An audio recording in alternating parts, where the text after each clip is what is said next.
Hello, and welcome to the Anime Explorations Podcast. I'm Alex. I'm Tora. I'm David. All right, and so, this is technically the first podcast of the new year with the regular cast. Last month, we had a special guest, Tom Merritt, of the Sword and Laser Book Club podcast, among many other things. Daily Tech News Show and all that fun stuff. Where we talked about Season 2 of Thunderbolt Fantasy. And we're healthy again. Yeah. Oh, So because of that, we also didn't get much of a opportunity to talk about what's going on in the current anime season. So, coming in a bit of a month late, what are you watching this season? I've got a list. Yeah, we were sick, so we had a lot. Okay, so I watched Tokyo Ghoul, not modern. Caught up on Shangri-La Frontier. I'm into the second season of Kaguya-sama Love is War. Caught up on Mashal, loving its second season. Frieren continues to be amazing. I started The Strongest Tanks Labyrinth raids. It's all going. It's cute. Solo leveling, not cute. Just so violent. The wrong ways to use healing magic is great. Delicious in Dungeon, also just super cute. A Returner's magic should be special. And I tried 3 episodes of Blood Blockade Battlefront and decided it just was not for me. So I watched Blood Blockade Battlefront for Anime Secret Santa this past year. In fact, there's a review of it on my blog. I enjoyed it, but it's definitely very much its own fun, chaotic mess kind of thing. As far as this season stuff goes, I am also watching Delicious in Dungeon and Frieren and Solo Leveling. Solo Leveling may be once we finish Thunderbolt Fantasy, that may be a possible Lunar New Year show, since while it's animated in Japan, it's an adaptation of Korean work with a Korean director. So yeah. Honestly, knowing that it's Korean, I was like, I should check out the manhwa. And I did. And Japan shows up, and I'm like, wow, they're being really nice to Japan, given the whole history between those countries. And, oh, yep, there it is. Yeah, Japan are assholes. I saw this coming, but... Kind of used to some of that, because I'll also watch plenty of martial arts movies from back in the day. Oh, yeah, yeah. And, I mean, if you've watched Fist of Fury, when Japan shows up, they're assholes. When Japan shows up in the Project A, the Armor of God series, same thing. Or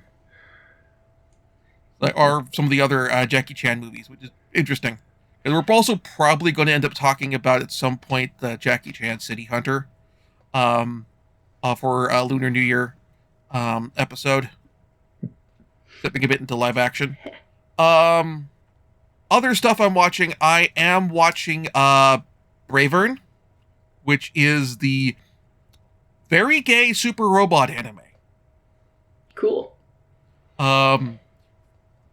Which also it's really amusing. It is both kind of a send up of the Brave series of super robot anime like Gao Gai Gar and that sort of thing. Because the robot's theme music is diegetic. Really? Yes. I love that. I was just running around with their own theme music queued up and ready to play. It reminds me of Macross 7. Yeah, it's a lot of fun that way. Sometimes you just need to fight space vampires with the power of rock and roll. Yeah! Baba! All right. I also kind of watched a list. But oh, yes, she has a separate list. I don't think my list is super current, except for the isekais, right? So I'm also watching Delicious in Dungeon, Frieren, and The Wrong Way to Use Healing Magic. They're all great. We also watched all of Haikyuu, and now I know more about volleyball than I ever will need to know. We know more about Japanese volleyball. I watched a couple of slice of lives. I watched Barakamon finally, which I really watched that enjoyed. with you. And then I watched a couple of like band anime. So I watched Kono Ototomare Sounds of Life, which is about a koto club, and that was great. And I watched Sound Euphonium, which was also great. If you're a band kid, absolutely watch Sound Euphonium. You'll relate so hard. And then the Koto show was more like one of my favorite things in fiction is the found family trope, and that was all about that, and I loved it. And I finally got around to watching a couple romance anime. I watched Horimiya, which was as great as everyone said. And then I watched a boys' love anime called Daikaichi. I'm being harassed by the sexiest man of the year. And I'm kind of fascinated with the whole genre because it seems like it's marketed to women, but it's gay guys. It was also very racy for anime. I don't know, I enjoyed it, but I think there's like interesting psychological papers that could be written on the whole like category of boys love fiction and how it's marketed to women. Just interesting things to think about. Yeah, definitely, because certainly BL doujinshi has been a thing since the original Gundam. There were plenty of Amuro Char doujinshi out there back in the day, apparently. One other anime from this season that I'm watching is Metallic Rouge. I've seen it. I have not started it, but it looks interesting. Is it? It is interesting. It is very slow burn in terms of spelling out the nature of the story and the mystery behind what's going on. Which, considering the studio who's doing it, specifically that's being done by Studio Bones, who was one of the ones that did a lot of like the Yuri themed girls with guns with a big mystery lurking in the background shows from like back in the early aughts and the 2010s. That was a whole thing. And this is a big anniversary show. It very much fits in with that. Also, it has the most on-the-nose fight music, like big fight music, in all anime. It's called, the piece of music is Crimson Lightning. And the first lines of the song are, as sung by a big melodramatic choir. Heck yeah. The moment has arrived for fighting. There is no escape or hiding. Darkness will be broken open, shattered by the crimson lightning. Nice. I appreciate that This is early 2000s Tumblr poetry, and I am here for it. Yeah, it's like almost an if-then statement. If the moment has arrived for fighting, and there is no escape or hiding, therefore, big fight must begin. Props. Sometimes you just gotta say what's going on. And the other thing we didn't get a chance to talk about, so there is, between the last time we spoke on a podcast, we had a discotheque day. And with that discotheque day came the announcement that the 1997 Berserk anime has been license rescued. I'm so happy. I love Berserk so much. It belongs to the genre of things for me that, like, I'm glad I experienced it, but I'm not sure I ever want to relive the trauma. But the whole thing is overcoming your trauma. That is like... Well, it hadn't gotten that far when I was exposed to it. I mean, that is the problem with the 97 Berserk, is that it does end on the single most depressing point of the manga. Like, that is the low point from which everything builds itself back up. Yeah, to the credit of the Studio 4 Celsius adaptation, film adaptation, which they later edited into a television series, that one at least goes, okay, we're going to go a few steps further to the Black Knight coming in and busting out Guts and Casca, and Yeah, 97 doesn't have the Skull Knight. Yep. And so, but on the other hand, the minus side is the Studio 4 Celsius anime doesn't have the Black Swordsman bit at the beginning, which sets up that, hey, Behelots are bad. Not just that they're creepy, they're bad. Which sets up some like heavy foreshadowing when we see that Griffith has a Behelot. Yeah. We at some point we need to do an episode on Berserk. Yeah. You have things to say for sure. I got to it at a very like formative time, but it's also one of those manga that, you know, author existence failure. Mm-hmm. And they have confirmed, like, it's ongoing, but it's not the same. Yeah, like there are notes. There's the author having spoken to their friend who's another mangaka with where the plot is going to go. But like, yeah, that's definitely a sense of like, and also like, Berserk is one of those works where like, if you don't know, you don't notice how shockingly influential it is. With like the Dark Souls series exists because of Berserk. There's references to Berserk in Final Fantasy Tactics. There have been multiple metal bands and rap artists who have done albums about Berserk. So much in Castlevania owes itself to Berserk. Yeah, it's in the Netflix anime, like they straight up reference the Berserker armor with Striga's daylight armor.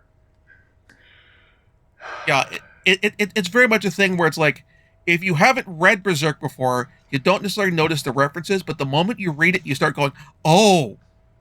It's like when everyone goes, oh, is that once the JoJo anime got licensed, like, oh, those have been JoJo references I've been seeing for decades and not realizing.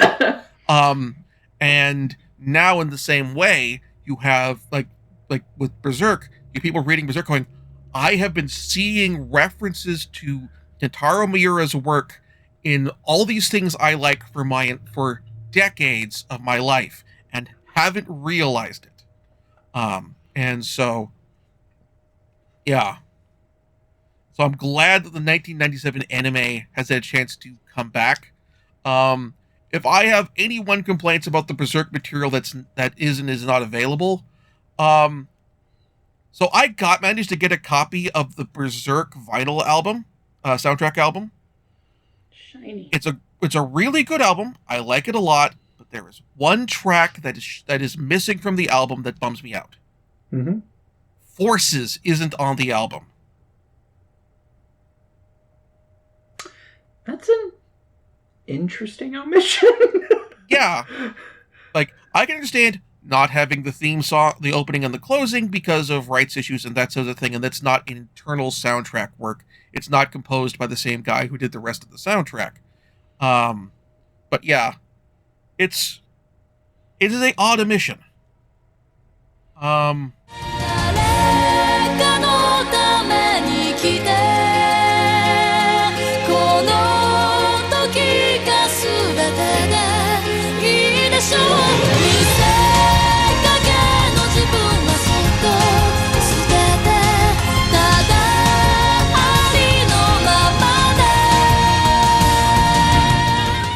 But with that, speaking of things that are and are not admitted, let's talk a bit about this week's show, Fate Stay Night.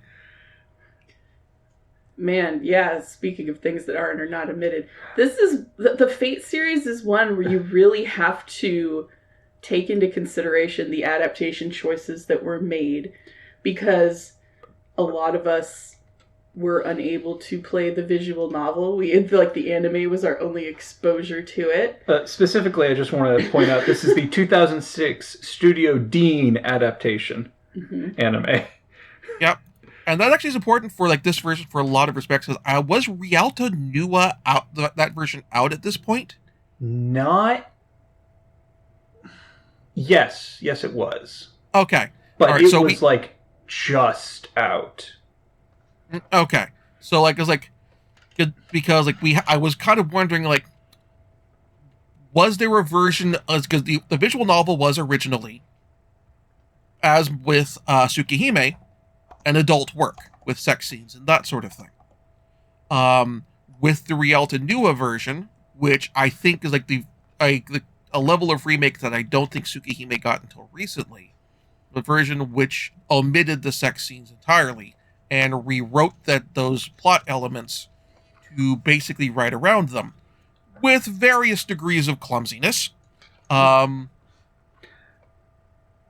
there is another adaptation coming out sometime this year as well. Yes, we're getting our first actual English release of the original visual novel, and it is going to be the Rialto. Probably not the original. It's the edited one. It's the Rialto Nua re-release, which has kind of become the like official version because it's kind of what everything else has been adapting. And particularly since, like, as we talked about with Tsukihime, Nasu is notoriously bad at writing sex scenes. And Rialto Nua omits the sex scenes. To various degrees of success. Yeah, in the various degrees of success. And so, like, arguably, like, some people, like, yes, we have, like, fan service and some... You can tell clearly where the sex scenes had been removed and replaced with something else. But it does have the sense of, like, okay, like, we don't have to deal with... I forget what the reward is for worst written sex scenes of the year in literature. But we don't need to worry... We don't have to contend with Kinoko Nasu's attempt to compete for that competition in a visual novel form. For anyone who is unfamiliar with the Fate universe, you know, it started out as porn with plot, but the writer was really only concerned with the plot. And everybody got so into it that it spawned an entire universe of more plot with occasional porn. And well, I think, you know, it was more and more plot, and the fans supplied the porn. As happens with every media. That is true. It was like the fan doujinshi culture has very like fully adopted the Fate franchise in a lot of respects. Like there was a recent poll that I saw posted on social media recently in terms of breaking down by age demographic and gender demographic various franchises in terms of anime, manga, and a little bit of Western pop culture as well. And like Fate's right in the middle. Men like it, women like it, has appeal among all age demographics, which also means that you have, like, no matter what type of smutty fanfic you're looking for, it exists for Fate. Like, you want Kiritsugu and Kirei Kotomine going at it? There's plenty of that. If you want het stuff, that was not even a reach. Yep. Like, canonically, they both have kids, too. Also, both their kids are adopted. They both abandoned their kids. Yep. But if you don't like the porn side, you can avoid it completely. It's fine. Absolutely. There's plenty of stuff that is also not porn. Yeah. Here's the thing with the Fate universe, to me. It is a rabbit hole, okay? It's a rabbit hole. Wild stuff is happening.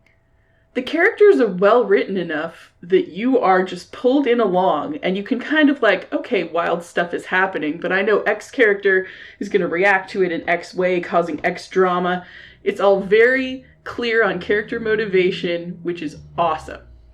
even the mysterious characters, the way their personalities are kind of unfolded to you, allows you to predict their reactions to things.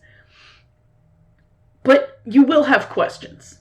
The more you watch, the more questions you will have. It just goes on and on and on. That is one of the issues associated with the adaptations, because the original visual novel did have 3 primary routes and a 4th that was removed. So it has 3 routes, each of which revolves around one of the female characters, and all of the routes, with special exceptions, if like specific scenes that are from another person's point of view, are all from the point of view of Emiya Shiro, our protagonist. And the Studio Dean adapts the first route, referred to as the Fate route, and which is about primarily Shiro and Saber, his servant. In a weird magical sense, not in a literal. Yeah. Yeah. Okay, for those of you who have no experience with Fate, Fate Stay Night is about the 5th Holy Grail War, in which 7 magi summon 7 heroic spirits, which are all of which, with one notable exception, spoilers ahead, are heroes from history.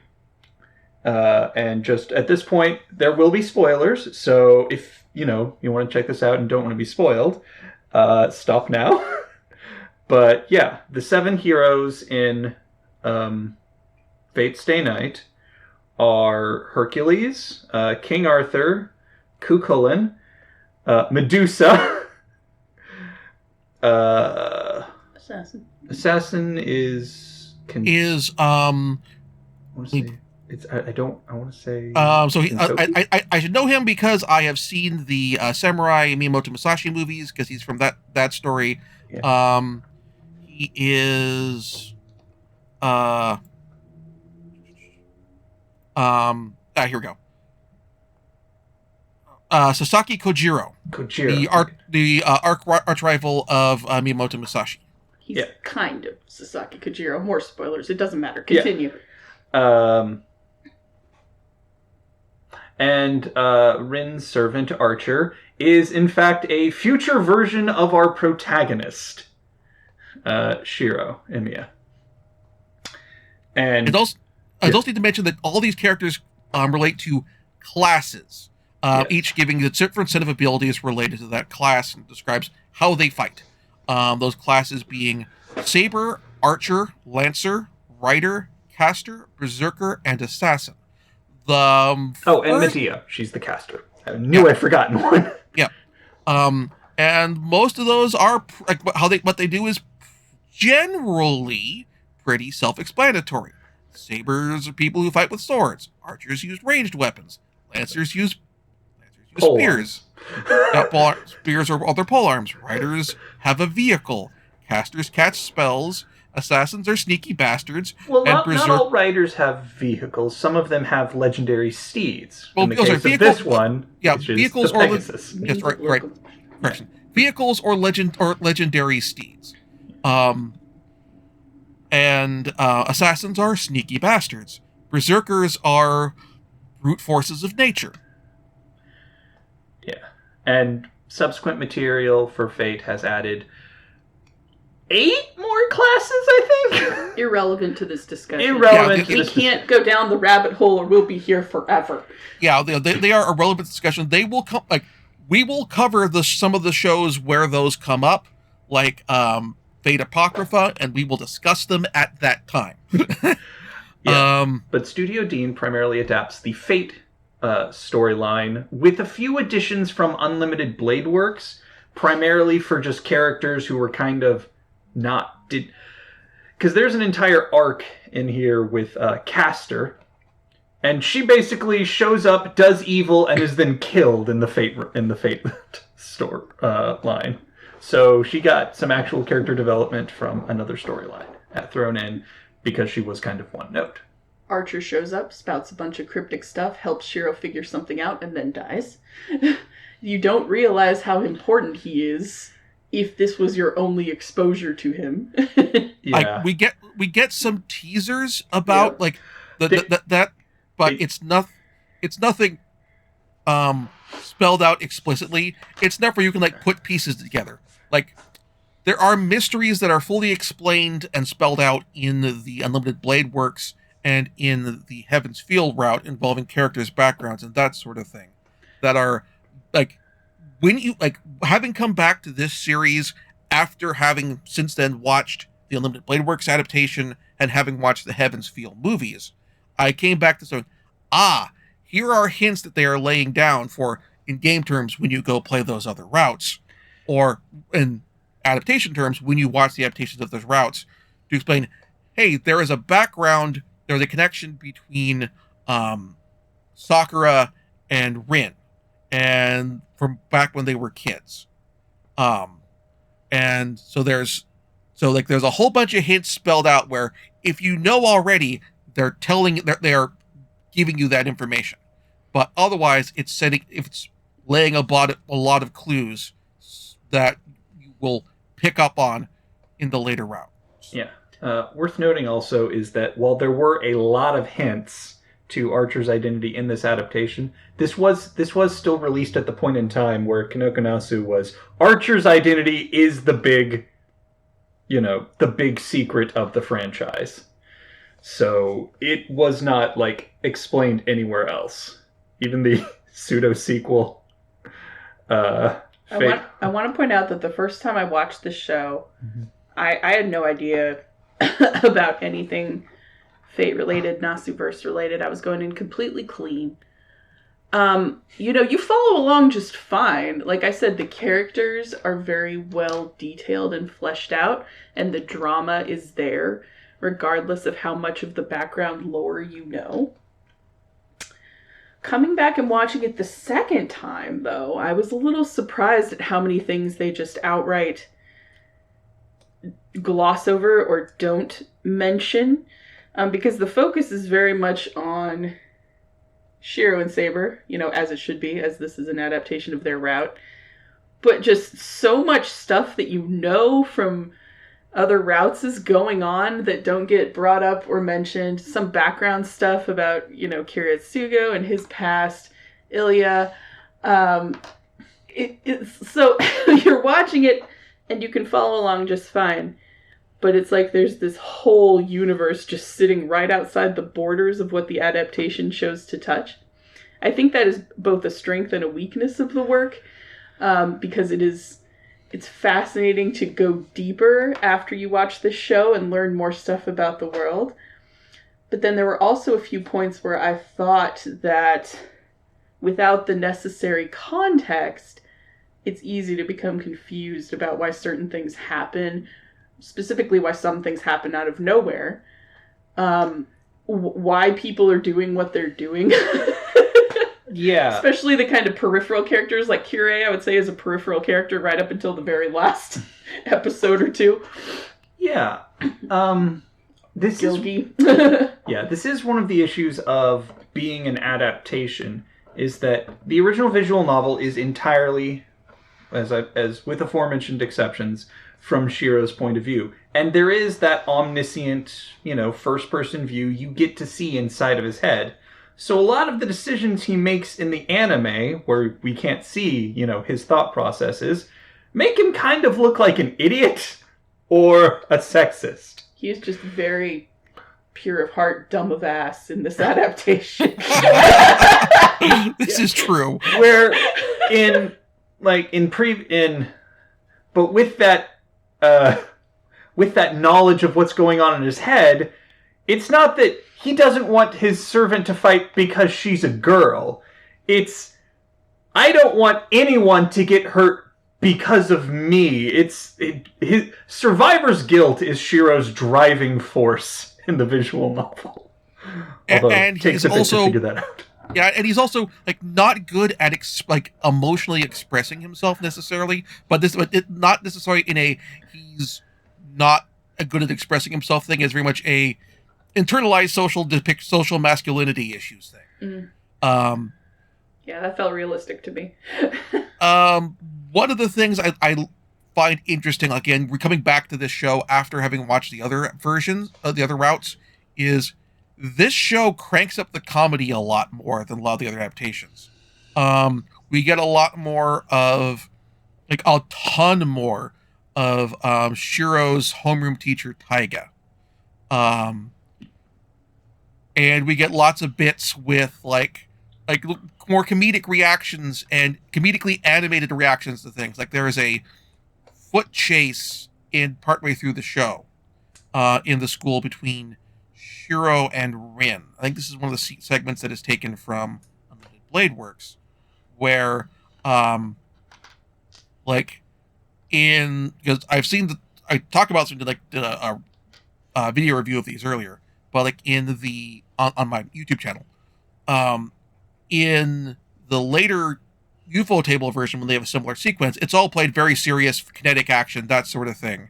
Whereas this one, it's like Shiro leaps down a flight of stairs, takes the landing hard, gets a little comedic pain ripples moving up him as he reacts to the landing, and then keeps going. And then Rin does the same thing, and the same thing happens to her with the comedic pain ripples and that sort of stuff. Yeah, that's cute. Yeah.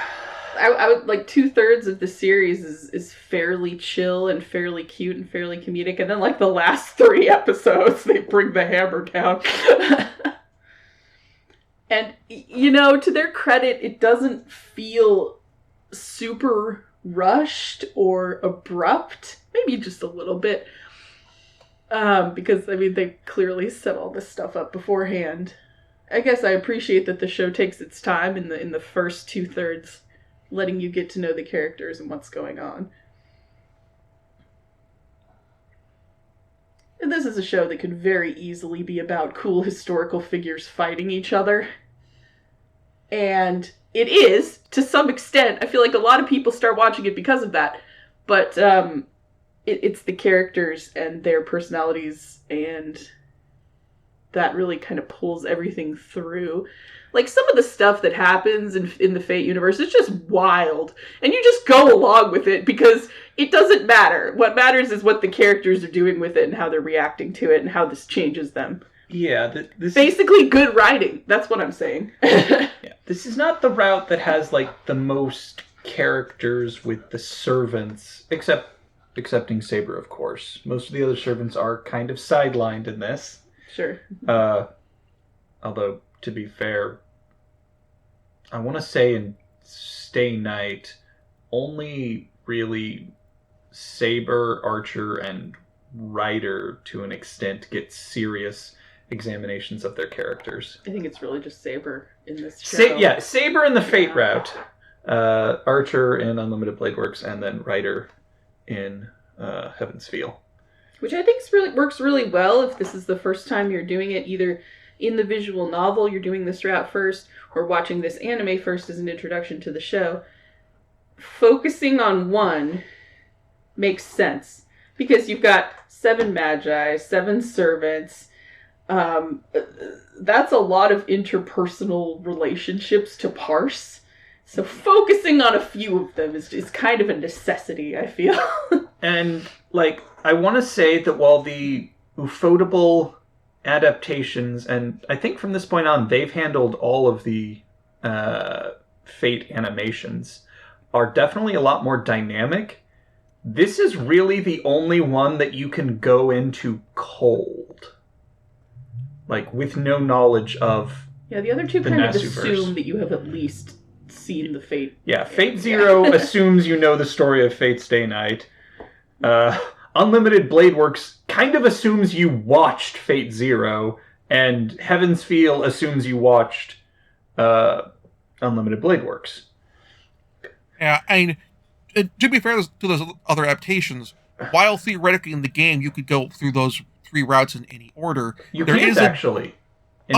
In Fate Stay Night, there is a specific trigger that you get at the end of the Fate route, which unlocks a choice in one of the scenarios to split off into Unlimited Blade Works, and then at the end there's a switch which unlocks an option to get into Heaven's Field. Yes. Order. Okay. You can't, so you can do Fate any number of times that you want, but you can't do Unlimited Blade Works until you've at least finished Fate, and then Heaven's Field.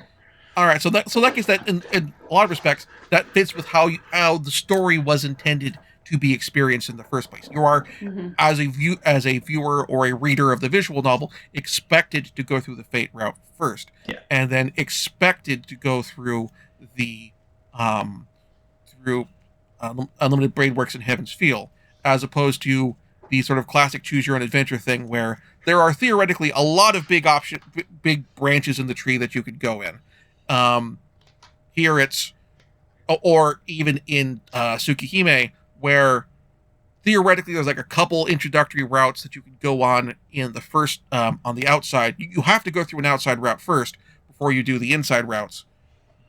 But you still have a couple different directions that can go before to choose from, as opposed to having you do this route first, then this route, then this route.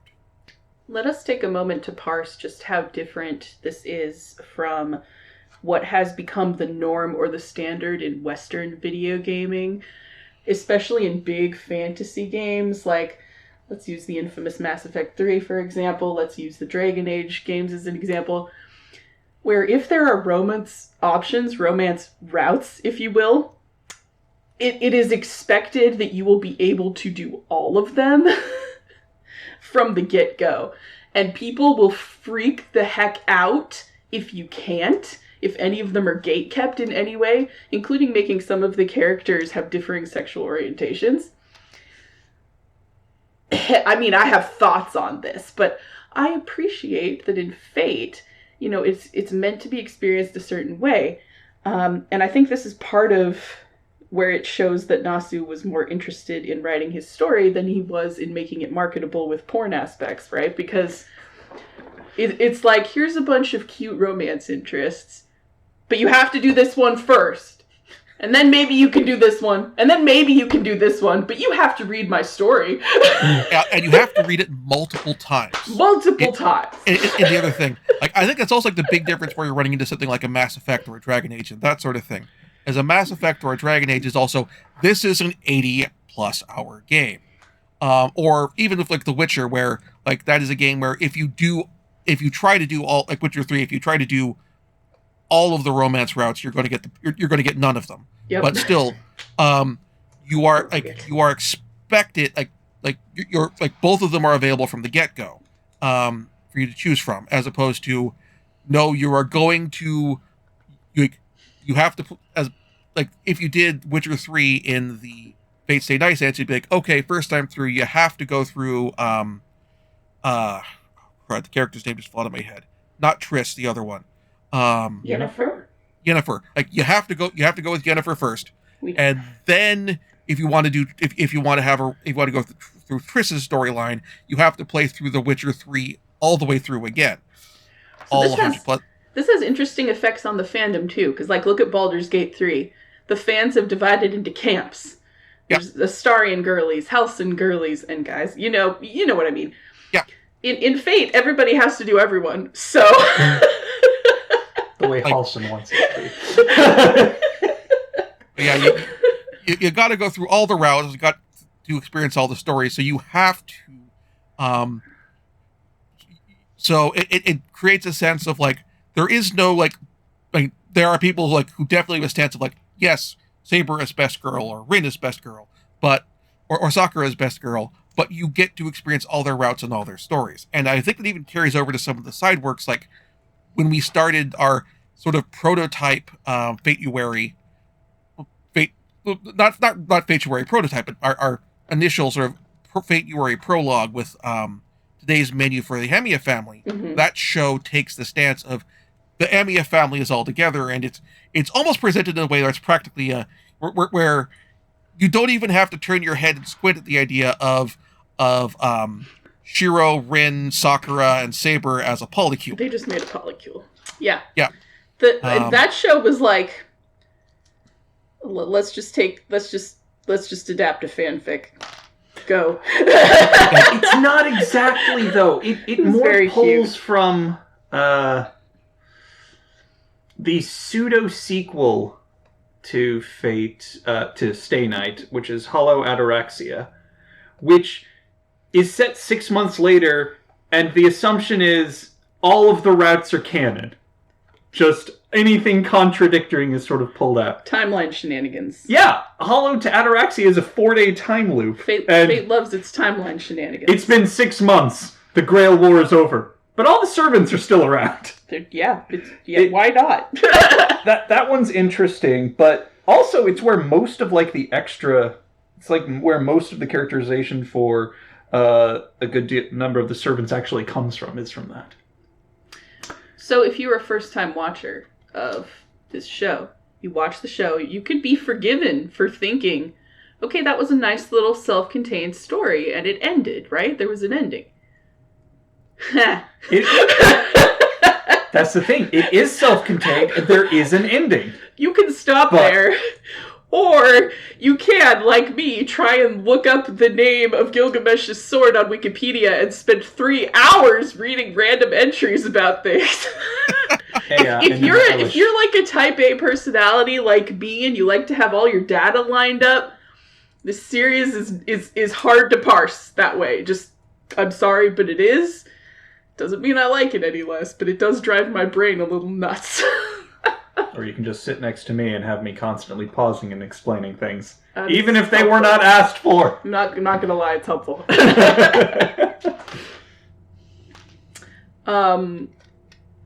It's also fun to watch this show as a history buff because of, the references to history. Fun to watch it as a mythology buff for the references to different mythologies.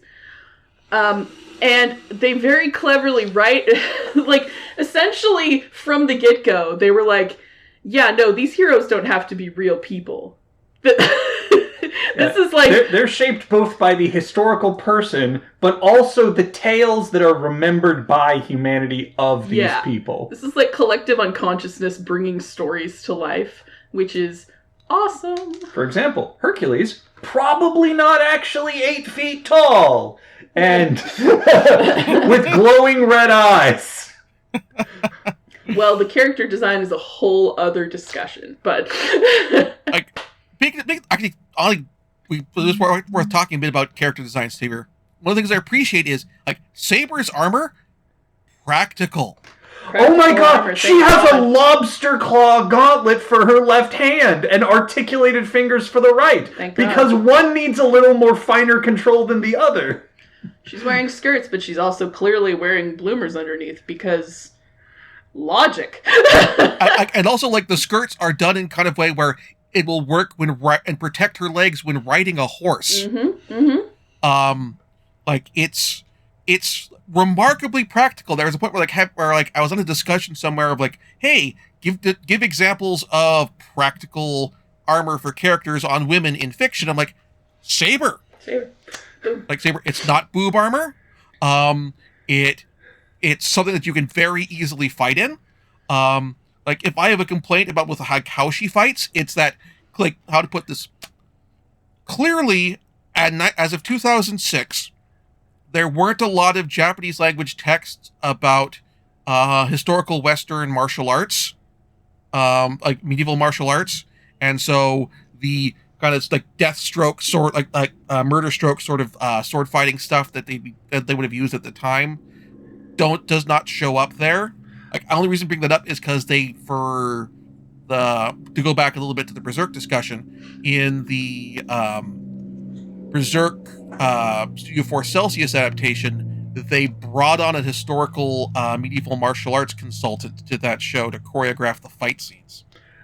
Worth noting, though, is that as ridiculous as Saber's fighting style is, because it has a lot of big swings, given that Saber is in fact King Arthur and did have a magical scabbard that protected her from getting hit, a defensive fighting style is not really something she would probably have cultivated in life. For haymakers. Yeah. The character designs fit with the individual servants' fighting styles, and I've always appreciated that about Fate. Yeah, like Lancer uses so many spinning movements around with his spear. Lancer, but he uses spear. Although, So his costume's relatively form-fitting, so Yeah, he can it's execute very all form- these moves. yes. Ryder is an interesting case because we don't see her mount for most of the show. We just see her on foot, and she moves like a spider. Like, she's always like tucked into corners and hanging from ceilings and landing with her limbs all splayed out and in a low crouch. It's just very visually interesting. Well, And it makes sense considering that she is historically a character that is viewed in legend as monstrous, and she's Mhm. using a monstrous pose for when she's fighting. Yeah. And which is also particularly impressive considering that when you have the reveal that she's Medusa, that she has the blinders on, because with the context of knowing what mystic eyes are from Tsukihime, like, she got mystic eyes of petrification, and the blinders are there to protect her master. And anyone who the master doesn't want getting turned to stone at an inopportune time. It's very cool. Yeah. But the first time I saw that character, like when I was first watching the show, I was like, oh no. Like, this character is going to be sexualized. Luckily, no, not too much. Nope, she's just kind of scary. She's just kind of scary. Like, I really appreciated that. Like, Like, in this route, she had about the characterization of, I want to say, like, Pyramid Head from Silent Hill 2 of, when she's there, she is something to be scared of and run away from. Like, the most sexualized that's about her character is because of how the cut of her blouse is and the camera angles for her pose, you tend to get down the cleavage shots a lot, or the Spider-Man fan service problem of you're tight-fitting anything on your butt Yep. when you're in the Spider-Man pose is going to emphasize your butt. Hanging No off the matter- wall, looking down. but you're probably not worried about that because she has, like, impaled you with a blade on a chain, right? So... Spike! Yeah. Not even a blade, it's a spike! Oh yeah, like What is... if you're fighting her, like, that is the least of the things for you to be paying attention to because you're gonna die. Go die. Yeah, so super appreciated that. Shinji is the worst. I'm just gonna throw that out there. Shinji's the Shinji worst, Mato. and I spent the entire rewatch calling him Baka Shinji, which I Yeah, like- realized Like shit. Like, And why did you call is him an Eva that? reference. Shinji is consistently through the worst through the entire Fate, all three Fate routes. Just always the worst. Just with escalating degrees of worst. As you Although find out how the worst he becomes. But then David paused the show and told me why he's the worst, and I was like, okay, so there are reasons. I still hate his ass. Oh God, yeah. When you go through all three routes, you will learn why he is that way. It doesn't make it any more forgivable, Is his but it dad does, like, even worse than the worst. Grandpa. It was Like, his grandpa. we never meet his dad. Like, the only other members of the Mato family we ever meet through the entire franchise, as far as I know, is Sister Sakura, Grandpa Zoken, which is like great actually grandpa, and then his uncle from Fate Zero. Yeah. And the Mato family just kind of sucks. And the reason Sakura doesn't suck is because she's adopted. Yeah. Everyone born into this family is the absolute worst. Like, how can you say that about Sakura? Oh, no. I said born in. She's adopted. She's wonderful. But she's also traumatized by this family to a horrific extent. Let's talk about soccer in the show for a second, because this is one of the places where I thought that the adaptation fell down just a little bit in what they chose to include. Because at the beginning of the show, it seems like Taiga and Shiro are 100% taking advantage of this girl who just comes over to cook and clean for them every day. And she's such a doormat. And you're like, what? This is a weird relationship that's going on here. What is up with this, right? They never really explain it. They just treat it as completely normal. It becomes obvious later in the show that something is going on with Sakura, but you don't ever find out what. No. And then she gets kidnapped and used as a human sacrifice. Everyone knows that when you are kidnapped and used as a human sacrifice, you get put into a sexy human sacrifice outfit. So that's what happens. Yeah. And in this case, it's like a sexy dominatrix human sacrifice outfit instead of the usual, like, filmy white dress. Well, why are you in skin-tight vinyl? Full on. Yeah. Also, you're 16, so this is uncomfortable on multiple levels. It's a little uncomfortable. Yeah. I do appreciate, like, from what I've gathered with Fate Stay Night, there was a thought, because rewind a bit, at various points, some adult visual novels have gotten localized for US release. If you ever read computer gaming magazines or PC magazines in the late 90s, early 2000s, you will occasionally see ads for publishers who are, with varying degrees of success, trying to localize and translate adult visual novels to the United States. And so for this, from what I understand, there were decisions made to try and put the characters at an age bracket, for much of them, that they would be acceptable for distributed American audience. So, like, everybody except for Sakura is like senior in high school getting ready to go to college. In fact, there's like repeated dialogue stuff going about, hey, what are your future plans going to be? What are you going to do? I thought they were second year. No, like, because remember when Shiro comes home the first time and he's talking to Taiga, he's talking about, hey, you need to get your essay together for what you're doing outside of college, which I believe is a senior year thing in Japanese high school. They're like, wink, wink, they're legal. Well, yeah, and like with it ends up becoming a plot point thing, because then this leads to the Taiga going, oh, I understand you want to be in the be a hero of justice. Here's a whole bunch of JSDF recruitment posters things, including a one that's printed on aluminum.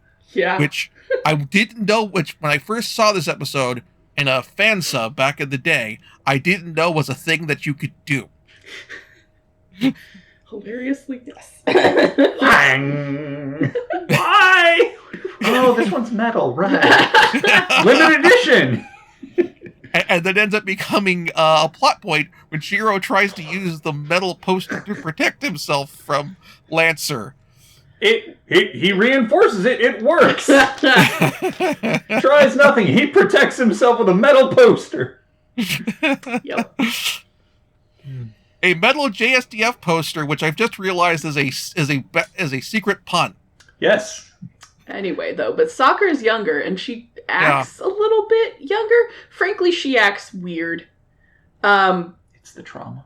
But weird in a kind of particular to Japanese femininity way where you're not sure if it's on purpose or not.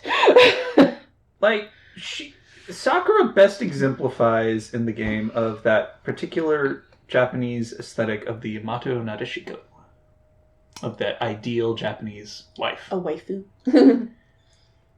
I think that it's a different context thing, but yeah. Essentially, yes. Friend turned love interest. Supports the protagonist no matter what. God, I'm so sick of that trope. Sorry. No, but anyway, my point being, she's actually a lot more complex and interesting than that. You just don't get any of that in this adaptation because it's not it's not relevant. But the fact that they chose to not really point out any of what was going on with her makes it seem like Shiro was just taking advantage of her in the beginning, which kind of rubbed me the wrong way. It's like, maybe he is. This is one of those times But then you find out that when she's over at his place, that's like the only free, normal time that she has in her life. It just becomes tragic on a whole other level. Anywho. Yeah. Literally, we could talk about... I guess what I'm saying is I find her character problematic in the context of the adaptation alone. Like, watching it the first time with no context, I was like, I kind of hated her. I was like, this is just the most fan servicey character. Like, what is the point of her being here? It's important. So, yeah. Although as far as the kidnapping bondage outfit thing, I do notice that I feel like that becomes a caster thing. Because not to get ahead of ourselves. Caster likes dressing people up in interesting outfits. Yeah, because not to get ahead of ourselves, but like an Unlimited Blade Works route, she kidnaps Saber and dresses her up in a bridal gown. A very elaborate bridal gown with layers, and it's like, how? I mean, magic, I guess, but you just have a makeover spell. Go for it. It feels like Saber is constantly being threatened with marriage. And it becomes a whole new level of uncomfortable when you realize how badly her first marriage turned out. Yeah. In her mortal life. Like... yeah.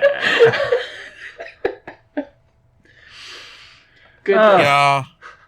I want to have kids with you. Nope, not again. What do you mean not again? I have a kid. Going back to character design for a brief moment, and how practical Saber's design was.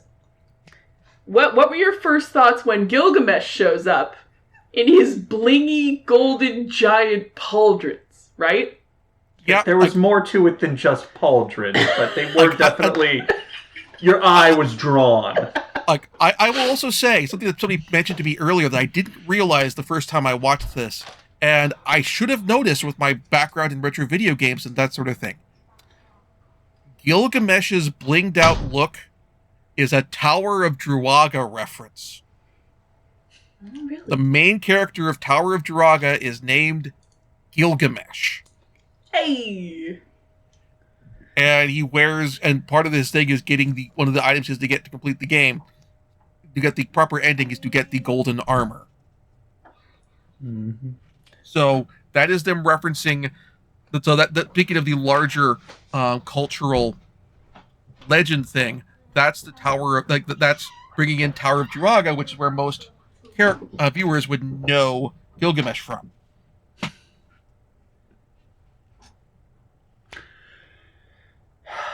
Yeah.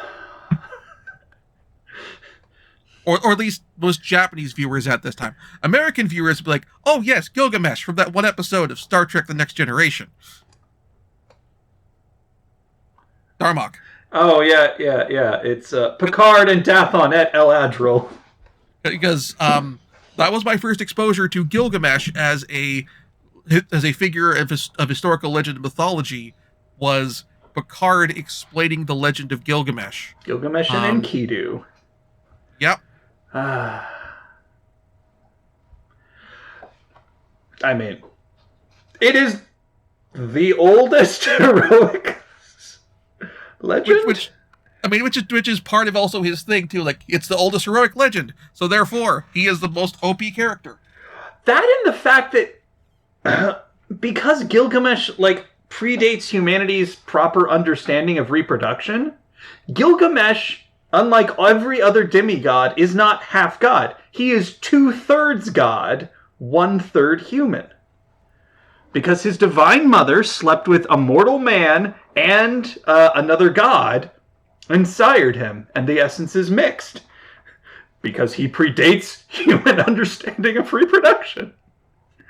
Or how it exactly works. Yeah. Yeah. Yes, so Gilgamesh gets to be 2/3 god. With ancient Sumerian golden full plate. Yep.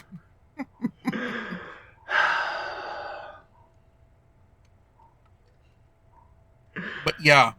So that's that is interesting.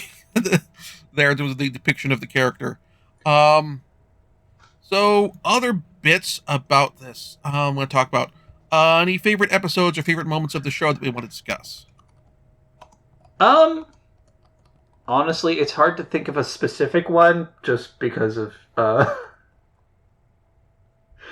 the speed at which we went through it. Like, or alternatively, like, things which stood out to you. Like, one of the things, for example, that I'd completely forgotten about from the first time I watched this was the storyline with Castor kidnapping Saber. With kidnapping Sakura that we mentioned. Like, Yeah. that. Yeah, I also kind of forgot that was in this one, because, like, it happens, and, poor Sakura. She doesn't deserve any of the shit she gets. Honestly, Ilya coming and staying with them, I forgot that happened in this route. I kept misremembering routes and thinking her Unlimited Blade Works fate was what happened in this one. But no. But no, she gets to go and join the Emiya household. And gets to be... and get kidnapped. Look at this delightful, precocious child. She's older than all of us. That's wrong. Like a precocious child who is like, oh, you should, like, you know what you should do? Murder! You are the worst. Really like her and Berserker's big daddy, little sister relationship, if I may use a Bioshock reference. Yeah, I love the bit when, like, before, like, we get the final, leading up to the final showdown with Berserker, it's like, oh yeah, Shinji, I'm sorry, I had Berserker kill him. I know that you would have wanted to finish him off, but I had Berserker take him out.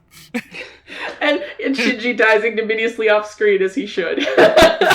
Honestly, that is the kindest fate that Shinji gets. Everyone's in Fate just Stay like, Night. good, well done. Ilya. All three well routes, that is the kindest one. Because in Unlimited Blade Works, he gets to be the sacrifice for the Grail.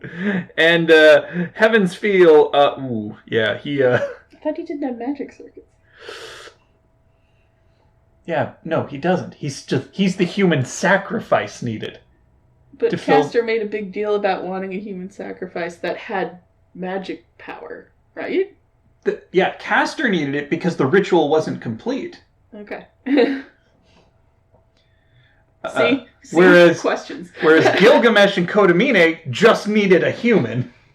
And they just took Ilya because...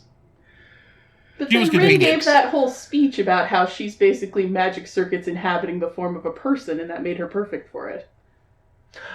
Okay, the thing is, that is because Ilya, by nature, was designed to become the Grail. Right. As a homunculus. So I thought, yeah, that's why they kidnapped her specifically. I didn't realize they could have just used anybody off the street.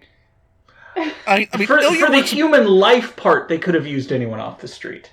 They still needed the appropriate vessel. Ilya works best, but also, like, we're jumping the timeline a little bit here. But, like, Ilya is less available as a sacrifice in the Unlimited Blade Works route. We'll just say that. Yeah. Gosh. Thank you, Gilgi. Ya dick. Man, I forgot how absolutely unhinged he was in this one. Because I kind of default to him from Fate Zero when I think about him. Where he gets his actual characterization? Yeah, before he gets cuckoo crazied by the Grail. Yeah, here he's like cuckoo crazy by the Grail and also kind of just a stalker of Just a Saber. creepy stalker. Yeah. Worth noting, did you watch this with the dub or the sub?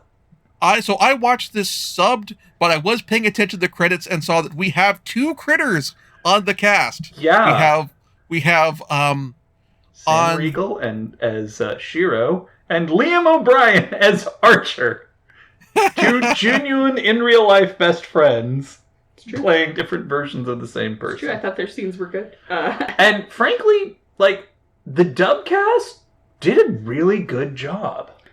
I really only quibble with Gilgamesh's casting. Like, I think the voice actor did a fine job. I just don't think that was the right voice for the character. Yeah, Gilgamesh, I mean, it's a lot more forgivable because he is in so little of this adaptation. He sounds too young. And like, even as the young, heroic Gilgamesh, which is what this summon is supposed to be, he sounds a little immature. That's partially because of his weird stalkerish behavior. But yeah, no, the first time he talked, I was like, that's not his voice, is it? No offense to the voice actor. Again, they did a fine job. It didn't match my expectation. Insufficient gravitas. Yeah, maybe. They don't really explain much about Gilgamesh in this route at all, though. We figure out who he is and why he's there. Because they say it. We don't learn, like, why he's so OP, and what... I was really unclear, actually, on what his goals were. It was kind of just like, Saber? Was that it? He didn't care about the Grail at all? It was unclear to me. Oh, I'm just doing a bit of checking. This was not the last time we'll be encountering critters on the Dubcast, I will say that. Nope. It's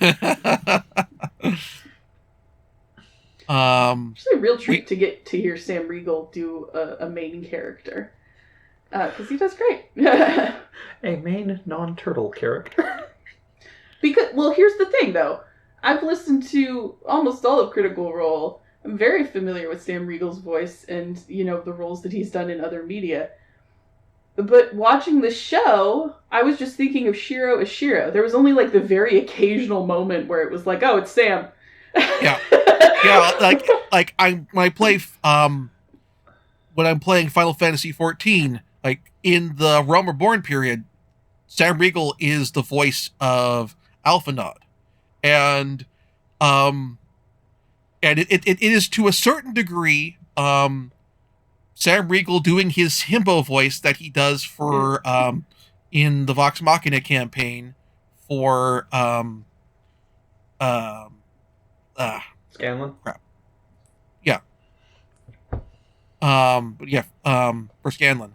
Where, like, and so, like, he's not as aggressively sexual, obviously, with Alphanode, but he's still, like, this character is kind of a self-important, kind of a bit of a himbo in Final Fantasy XIV, whereas for this, again, Shiro is a character who has had a lot of these characters are ones who've gone through lots of trauma and having to go through coping with it over the course of this series, with varying degrees of success or not. There's other things to talk about. So again, we talked about how this started out as the Fate Stay Night started out as a adult game. So there's the two ways they handle excising the sex scenes. One that works, which is basically the sex scene probably happened, but we just faded to black, which is the one that happens later. And then there's when they're trying to restock Saber's mana. Now this was awkward, right? Mana circuit transfer, which involved, a journey inside the self where Shiro confronts the dragon within Saber, because she is Arthur Pendragon. They have dragon blood, and it bites off one of his arms. There was just that really cringe line where he was like, "Where's Saber? Am I inside her?" And it was like, oh dear. I see what you're trying to do, but come on. You know what's funny, though? The first time I watched this show when I was going in clean, it just blipped right by me that anything sexual was happening at all.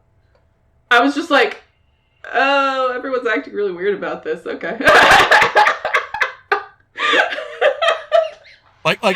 I don't know if I was just a sweet summer child that year or what.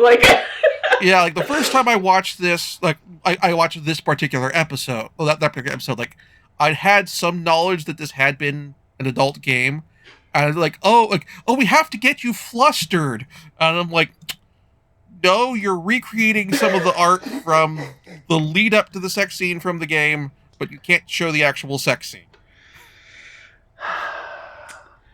Yeah. Also worth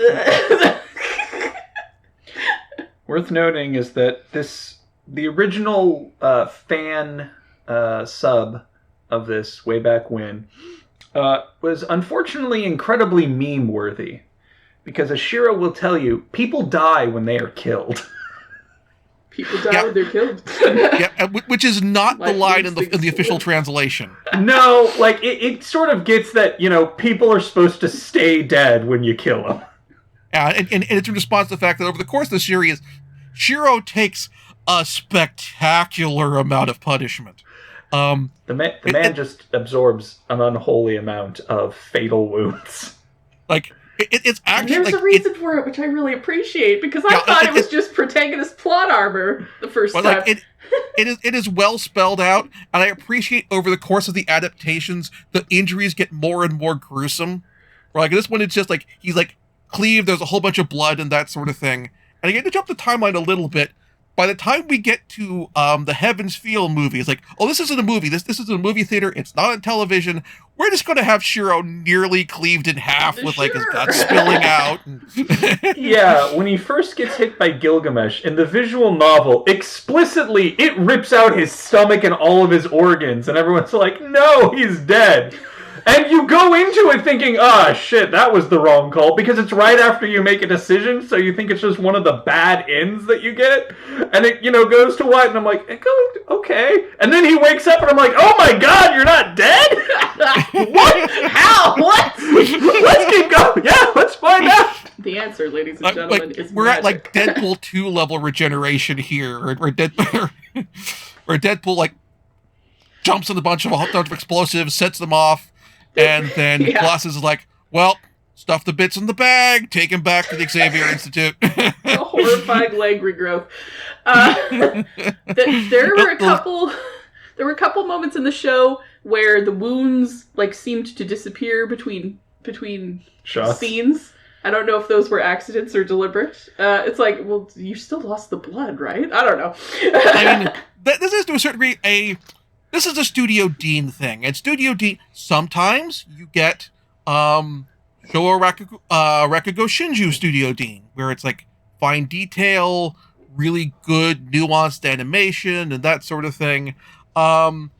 Sometimes, like this is the Dean which I equate with like the second and third seasons of Log Horizon, where it's like they do the action okay, they do some of the character bits okay, but sometimes things they just find a rake to step on in terms of the animation quality, and the thing just kind of stumble. And maybe it's because they're getting rushed for hitting deadline, for getting things ready for broadcast. Having watched Shirobako, I now feel a much more nuanced understanding of how this could take place. Yeah, or sometimes Studio Dean they plan things out. We've got a director and production assistants who've got everything figured out and everything's on point and got their stuff together. And sometimes something behind the scenes went wrong, and it ends up showing up on screen. Which is a shame, because I'm looking at the credits for this at ANN, and you have some significantly big names on here. Some who are well established in their careers, and some are fairly new. This is script writing. This is early in Mari Okada's career as a writer. Music wise, we have Kenji Kawai. The Ghost in the Shell guy. Yeah, the music's pretty great. Music's fantastic.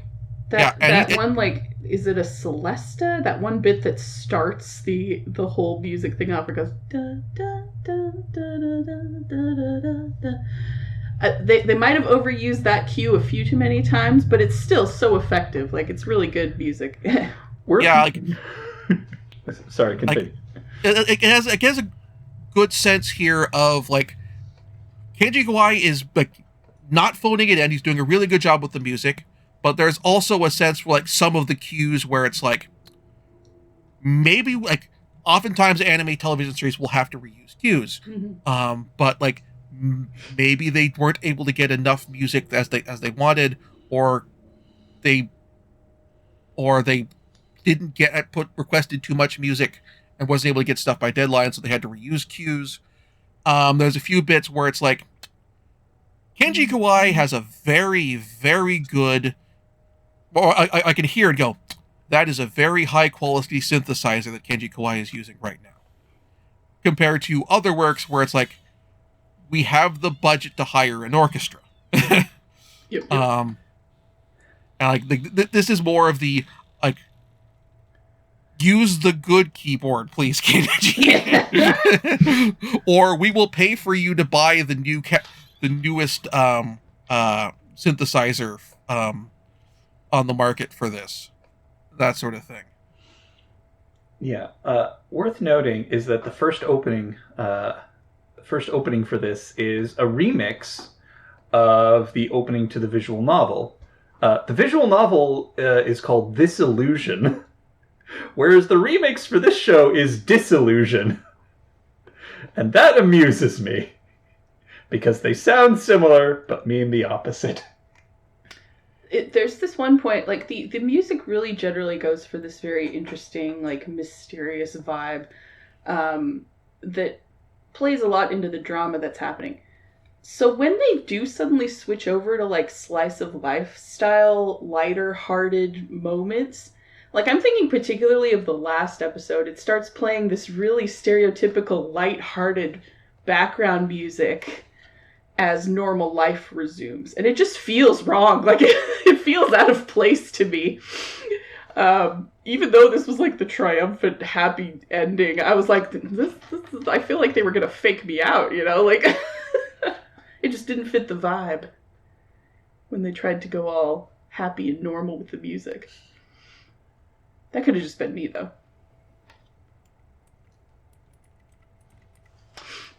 Yeah. One thing I noticed as I realized partway through, it's a minor bummer, like casting-wise. So we do get a line from Mordred in the show. Just one line. So I checked to see, hey, did they bring, like, normally all these other actors have come back for some of the major roles, have come back for every other versions of these characters. Kana Ueda has been every version of Rin, and then when they did the Absolute Frontier Babylonia, because the goddesses of Ishtar and Ereshkigal are Rin faces in the game, they brought her for both of those characters. And so, like, oh, like, we have a dub here for a voice from Mordred. Because Mordred shows up in Fate Apocrypha, like, did they bring her back? Sadly, they did not. They brought a different actor. They recast the role. It's like, minor bummer, but it would have been nice. That's because Mordred in this is very much a prototype of what Mordred would become. Yeah. Like, it was literally Mordred at the end of theirs and Arthur's life. Yeah. So, you know, as someone who grew up on Arthurian mythos, but who has not looked into the Fate version of such at all, I did find some of Saber's backstory elements that they included in the show a little bit confusing. Like, King Arthur being a woman, no problem, totally fine with that. But then, like, to explicitly state, yes, she married Guinevere, and Mordred is her son. I was like, sort of. Wait? Yes! I was like, was magic involved? And David gives me this whole long, complicated explanation. The short answer is yes, you guys. Magic was involved. Yes. Okay, fine. Just going along Saber with it. was turned into a man, and then her half-sister... We don't need to know. It's magic. I mean, like, Saber was turned into a man, and then things proceeded as according to Mallory. Like that. Ish, but yeah. I remember the first time I was watching this, I hadn't looked into any Arthurian stuff in a long time, and I was racking my brain, like, why does she think she's such a failure? Like, it's not like the Britons did too badly. Right? Except it immediately fragmented back into the multiple kingdoms it was before they united Britain. To put another way, is Camelot fell. That's the failure. Is Camelot fell ultimately? Camelot could not last, and that's the failure. And whose fault is that? Lancelot.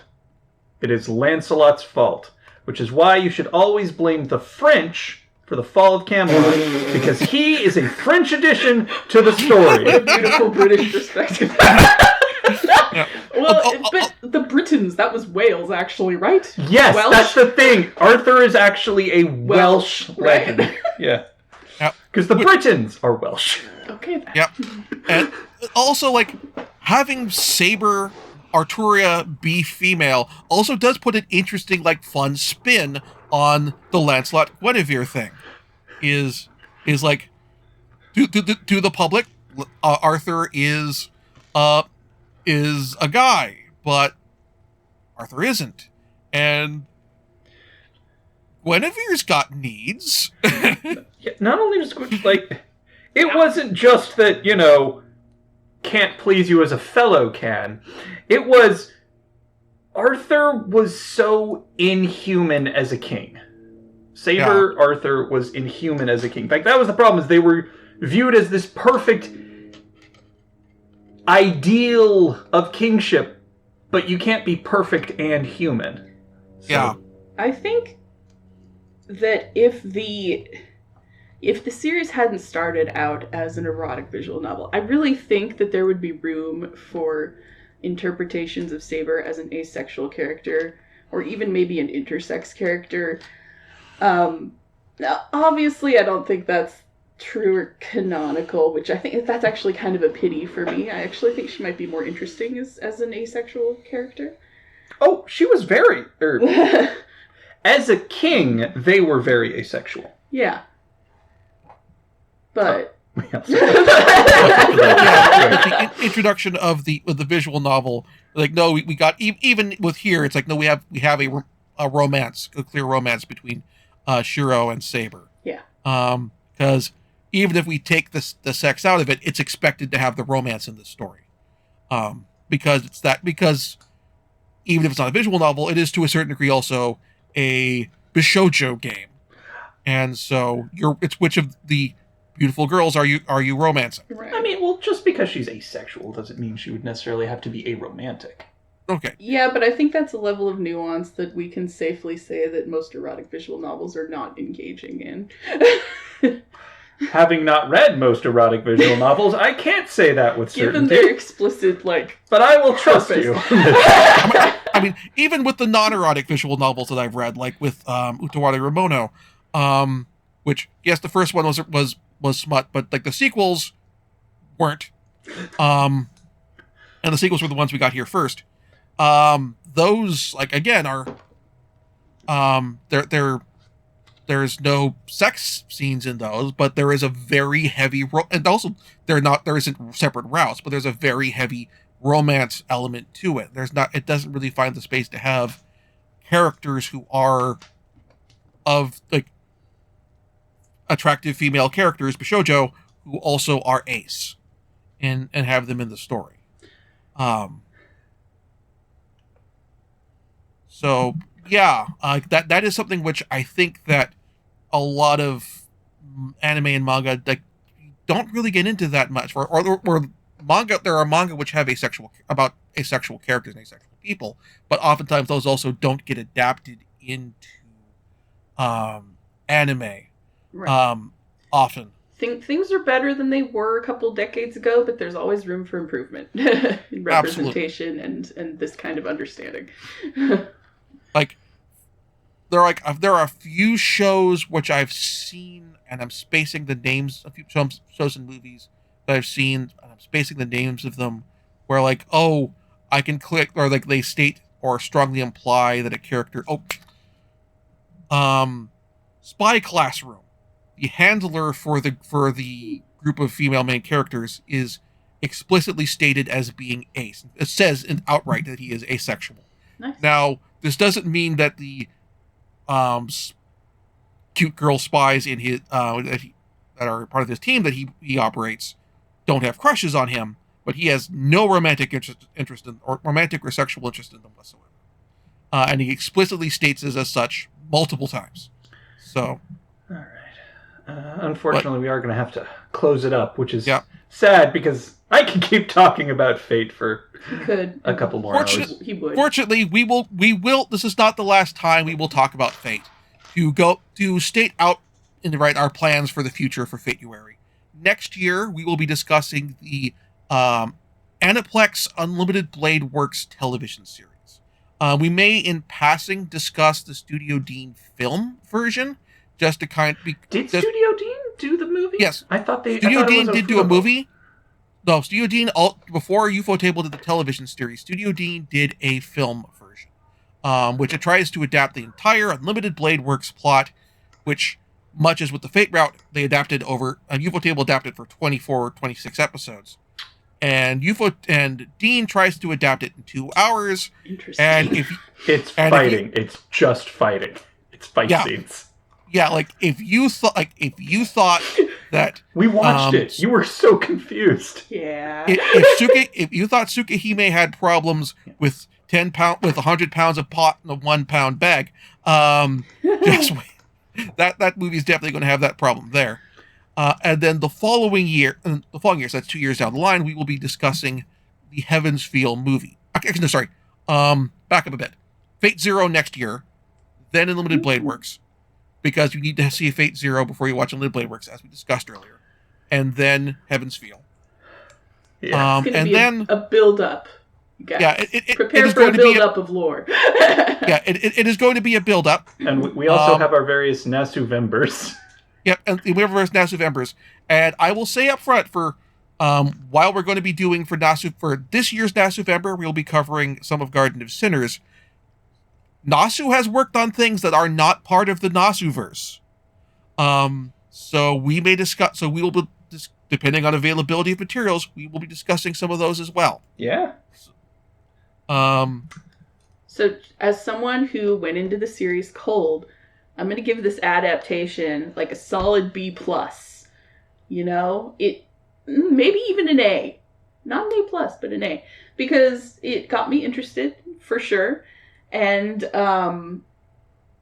it stands pretty well by itself. Like I have quibbles about some of the things they choose to include, some of the things they chose to exclude.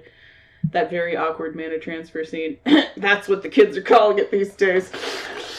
But in general, it's very good as an adaptation. And I think, like, in terms of getting into the Fate universe, unless you have access and the inclination to actually do the visual novel, this is probably the best it's going to get. You know? Yep. I agree. Just saying. Noting the visual novel is not that long. It is only about it's longer than The Lord of the Rings. Yeah. With appendices.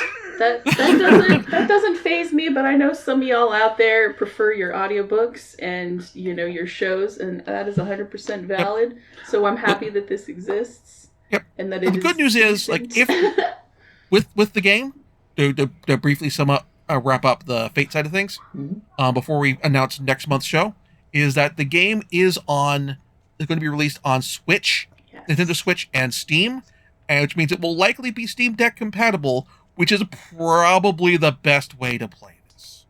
I'm gonna say, is on a Switch or a Steam Deck where you can sit in a comfortable chair. Not to say that your computer chair isn't comfortable, rather than reading off your computer monitor. To quickly wrap up, since we all have places to go, next month's show for White Day. Last year we did a shonen seinen romance series with My Dress-Up Darling. This year we're going to do kind of something on the shoujo yosei side of things with Loving Yamada-kun at level 999. My love story with Yamada-kun at level 999. This series is currently available for streaming on Crunchyroll. It's, much as with My Dress-Up Darling, a nice short 13 episodes. And and also like My Dress-Up Darling, it has a dub. I'm excited to watch it. Yes. I just, I'm so happy that all of my weird interests have somehow become genres these days. All of the wonderful female mangaka whose shows are getting turned into, or whose series are getting turned into shows like Free Run and stuff. Delicious in Dungeon, I am target audience. I am into D&D and cooking. It's mine. You know what I mean? I feel like I'm in an era of people catering to me, and I'm into it. All right. All right. So that's that for this month, and we will catch you next time. Yeah. If you enjoyed the show, please consider backing the Patreon at patreon.com/count0or, and rate and review the podcast on your podcatching platform of choice. It helps people find the show. Happy Year of the Dragon, everybody. Yep. See you, or hear you, or you'll hear us next month. Bye. Bye.